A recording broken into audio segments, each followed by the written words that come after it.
नमस्कार,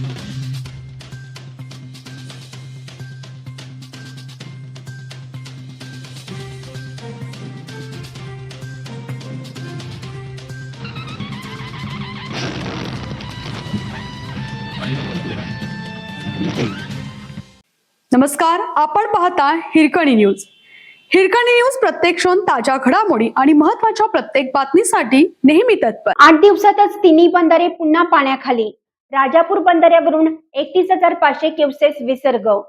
कृष्णा आणि पंचगंगा नदीच्या पाणलोट क्षेत्रात सुरू असलेल्या पावसामुळे अवघ्या 8 दिवसातच पंचगंगेवरील तेरपाड व शिरोळ तर कृष्णा नदीवरील राजापूर हे तिन्ही बंधारे शनिवारी सायंकाळी पुन्हा एकदा पाण्याखाली गेले आहेत. गेल्या आठवड्यात पंचगंगा नदीची पाणी पातळी वाढल्याने शिरडोन पुलाजवळ नदीपात्रात अडकून राहिलेली आणि पुलालगत साचलेली जलपर्णी आता वाढत्या प्रवाहामुळे पुढे वाहू लागली आहे. मात्र तिचा मोठा भाग नदीलगतच्या मळी शिवारातील शेतामध्ये जाऊन स्थिरावला आहे.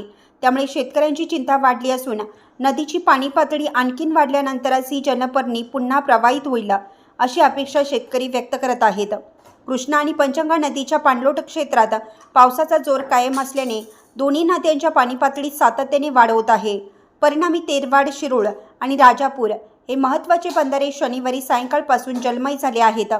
अवघ्या 8 दिवसापूर्वीच हे बंधारे पाण्याखालून बाहेर आले होते. मात्र पावसाने पुन्हा जोर धरल्याने ते दुसऱ्यांदा पाण्याखाली गेले आहेत.